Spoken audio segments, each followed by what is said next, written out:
Bismillahirrahmanirrahim. Assalamualaikum warahmatullahi wabarakatuh. Nama saya Prila Salvanur Rahma, NPM 10219061 dari kelas C3 Akuntansi. Di sini saya akan memaparkan salah satu materi dari mata kuliah Analisis Laporan Keuangan yang saya buat untuk memenuhi salah satu penugasan ujian tengah semester 5 mata kuliah Analisis Laporan Keuangan. Sebelum ke materinya, saya akan sedikit memaparkan apa itu analisis laporan keuangan. Analisis laporan keuangan adalah suatu proses pencatatan dan pembukuan dalam satu periode akuntansi. Tujuannya yaitu memberikan informasi mengenai posisi keuangan, kinerja keuangan yang bermanfaat dalam pembuatan keputusan ekonomi. Manfaat analisis laporan keuangan dapat mengetahui berbagai hal keuangan, perkembangan perusahaan, dan juga sebagai acuan untuk menolak atau menyetujui pinjaman yang diajukan. Pihak yang membutuhkan laporan keuangan yaitu pemilik, manajemen, pemerintah, dan juga kreditor. Tadi sedikit pemaparan dari apa itu analisis laporan keuangan. Di dalam analisis laporan keuangan terdapat analisis rasio. Apa itu analisis rasio? Analisis rasio adalah analisis yang mencakup penilaian berbagai pos dalam laporan keuangan yang saling berhubungan satu sama lain. Adapun tujuan dari analisis rasio yaitu untuk mengevaluasi keefektifan kebijakan suatu perusahaan. Di dalam analisis rasio terdapat beberapa macam. Yang pertama ada analisis rasio likuiditas, yang kedua ada analisis rasio solvabilitas, yang ketiga ada analisis rasio aktivitas, yang keempat ada analisis rasio profitabilitas, yang kelima ada analisis rasio pertumbuhan, dan yang keenam ada analisis rasio penilaian. Nah, di sini saya akan memaparkan salah satu materi dari analisis rasio tersebut. Yang saya akan paparkan adalah analisis rasio likuiditas. Rasio likuiditas digunakan untuk menunjukkan kemampuan perusahaan dalam membayar utang atau kewajiban jangka pendek yang jatuh tempo dan mengukur seberapa likuidnya suatu perusahaan.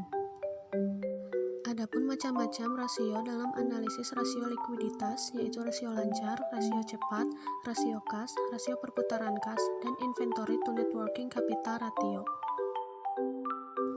Manfaat analisis rasio likuiditas yang pertama untuk mengukur kemampuan perusahaan membayar kewajiban atau utang yang segera jatuh tempo. Yang kedua untuk mengukur kemampuan perusahaan membayar kewajiban jangka pendek dengan aktiva lancar tanpa memperhitungkan sediaan.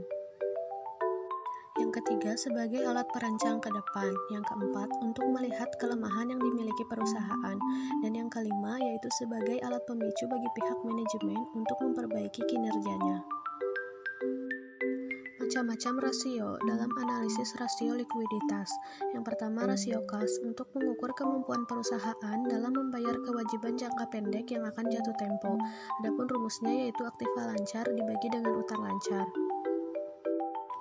Yang kedua yaitu ada rasio cepat untuk menunjukkan kemampuan perusahaan dalam kewajiban tanpa memperhitungkan sediaan. Adapun rumusnya yaitu aktiva lancar dikurang sediaan dibagi dengan utang lancar. Yang ketiga yaitu ada rasio kas untuk mengukur seberapa besar uang kas yang tersedia untuk membayar utang. Adapun rumusnya yaitu kas plus bank dibagi dengan utang lancar.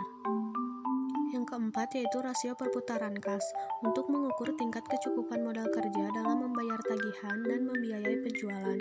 Adapun rumusnya yaitu penjualan dibagi total aktiva lancar dikurang total utang lancar. Yang kelima yaitu inventory to net working capital ratio untuk mengukur atau membandingkan jumlah sediaan dengan modal kerja. Adapun rumusnya yaitu sediaan dibagi dengan modal kerja bersih. Itu tadi pemaparan dari materi analisis rasio likuiditas yang dapat digunakan oleh sebuah perusahaan untuk mengukur atau untuk mengetahui seberapa likuidnya sebuah perusahaan. Dapat ditarik kesimpulan bahwa suatu perusahaan dapat dikatakan likuid ketika perusahaan tersebut dapat memenuhi kewajibannya. Namun sebaliknya, jika suatu perusahaan tidak dapat memenuhi kewajibannya, maka perusahaan tersebut dikatakan illiquid atau tidak liquid. Mungkin hanya itu yang dapat saya sampaikan. Kurang lebihnya mohon maaf. Semoga bermanfaat. Terima kasih. Wassalamualaikum warahmatullahi wabarakatuh.